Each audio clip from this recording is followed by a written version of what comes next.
খুব কম বাজেটের মধ্যেই তেঁতুলিয়া চৌরাস্তা বাজারে পেয়ে যাবেন আবাসিক হোটেল, আর সেটি হলো দোয়েল আবাসিক হোটেল।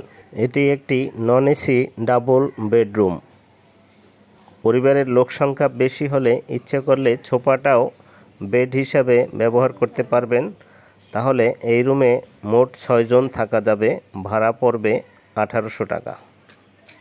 রুমের সাথে অ্যাটাচড বাথরুম রয়েছে। বাথরুমের ভিতরটা যদি আপনাদের দেখাই, কমোড সহ সুন্দর ফিটিংস রয়েছে বাথরুমের। পরের জায়গা পরের জমি ঘর বানায় আমি রই, আমি তো সেই ঘরের মালিক নই। পরের জায়গা পরের জমি ঘর বানায় আমি রই, আমি তো সেই ঘরের মালিক।